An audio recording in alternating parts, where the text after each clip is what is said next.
We can do better. Alright, so the modifications that we are not going to be going over. The loincloth is just some mesh with a wire in it, and the cape is just a piece of cloth that I've cut out from a shirt. Nothing special there. The only big difference with the cape is that it goes around his arms inside there, so that you have the little double robe effect that Sauron is so well known for.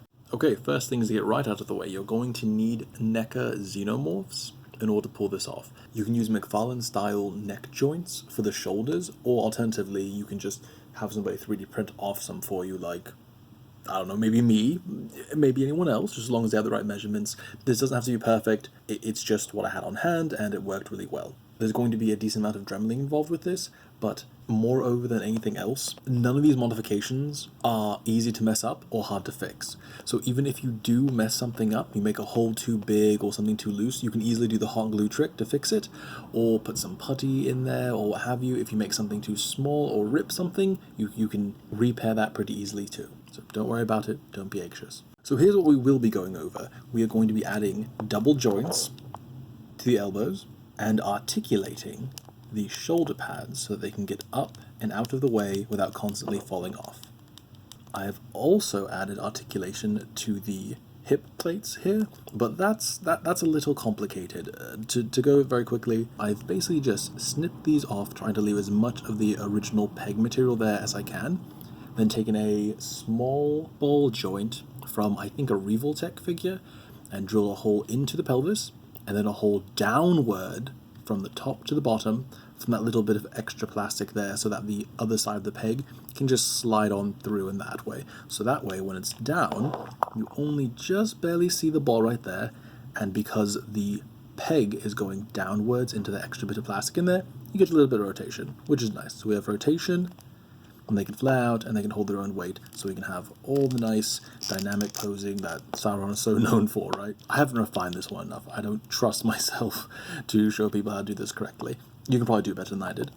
Okay, moving on. A pleasant surprise is that a NECA alien xenomorph knee, just the standard knee, is just the right size to where if you heat up this bicep section and pop out the original forearm, it can pretty much just go right into there and immediately work appropriately. It's a pretty snug fit as well, and we could always tighten it if need be, but I don't think we do. Now, if we can just shave a bit off of this lower section here, I think we might be able to hollow out that forearm, pop it on, and have ourselves some pretty solid double-jointed elbows. You know what? I didn't think that this would work as well as it did, but here we are with the NECA joint just heated up and popped into the bicep section, and this lower section has just been snipped off, and this forearm piece has been dremeled out, and it gives us a great double bicep. Look at that!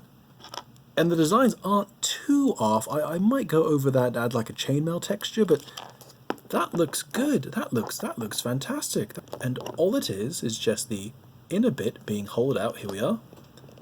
See, there's the NECA xenomorph knee joint, and this forearm piece was just dremeled out. It worked surprisingly well. Make sure to heat this up, of course, but there you go. And it gives a great range of movement. Bonus if I can even get this in frame, but on the original, the arms were just a little bit too short to where it didn't quite line up with that mid-thigh. This has the added benefit of adding a little bit of length to it, making it a bit more imposing, and obviously double joints. Look at that. He can touch his own chin now. The depth here is pretty, it's vague. It is very vague. This isn't surgery. It's not something you have to be overly specific with. This material is very forgiving when it comes to dremeling through it or working with it. You could probably do this much more neatly than I did, but I just wanted the effect for the posability. I've gone in about, let's see if you can see it on camera here. Not very far at all. I don't even think that this bit reaches the bottom of the hole there, but let's see. Boop. Yeah, about that far. Reasonably deep in there.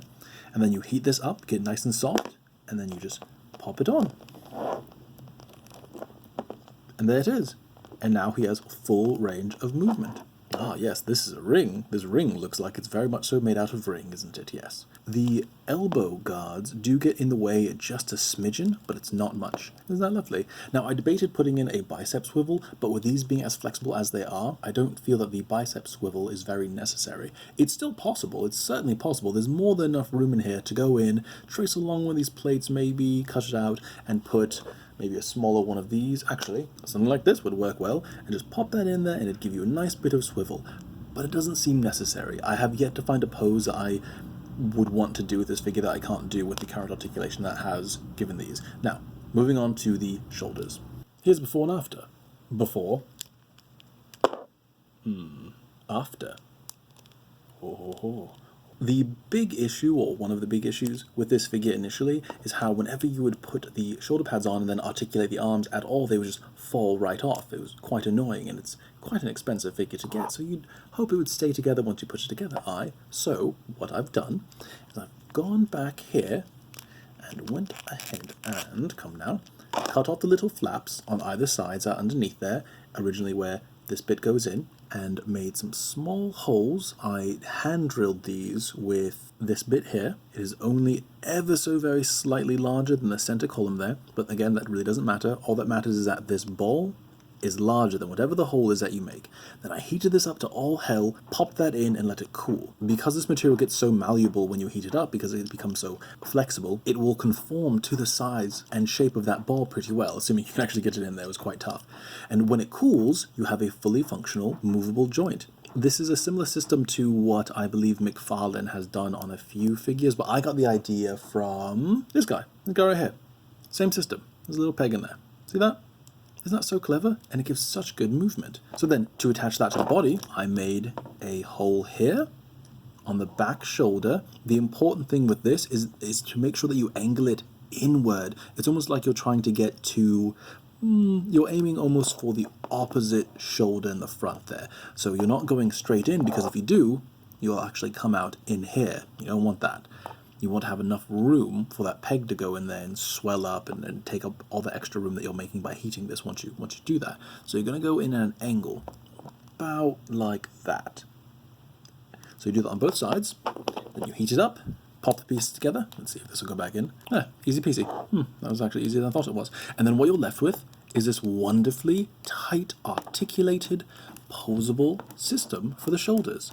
What I love so much about this is, in my opinion, the default position, it was about, I'd say about there on the original figure. He looks a little bit too narrow for my taste. So what you can do with this is tilt them out slightly, or even just flat out widen them and give them a much more imposing, broad-shouldered look.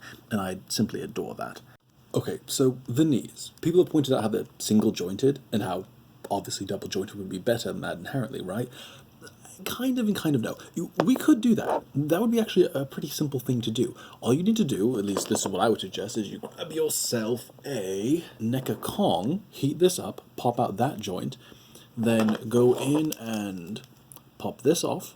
It doesn't even matter if you break the peg in there, just get this bit off, and then just hollow out the inside there and there, much like we did on the forearms. Same deal, just hollow out the shin, hollow out the upper thigh, then you take something like this, and drill a hole up in there, drill a hole down in there, like we've done on several other figures, heat that all up, and then pop that joint in. There you go, double knees. However, I worry that it would destabilize these joints, because these are very heavily ratcheted, very, very tough joints, at least on mine. Then, you'd have to go in and resculpt everything, make it look like chainmail in there, a whole bunch of busybody work. But, in my opinion, this is just fine. I mean, with these modifications, he can do all the important things, like the nobody picked me for dodgeball pose, which is very important. It would seem that the main hindrance for the legs coming forward is less so these side bits, but it's this middle section here that seems to be an issue. This is some rather thick plastic here, and I think that we can get away with cutting that off around this metal plate here and replacing that with some bendy wire soft goods. So yeah, all in all, I would say those are the big modifications. If you have any specific questions, or if you want me to go over things I didn't fully go over, like the hip joints here, even though again I would not recommend doing this, let me know, leave a comment, or even better, DM me on Instagram. That's where I tend to respond the most. So yes, thank you very much. Have yourself a good day. Love you. Call me when you get home. Drive safe. Tatty bye.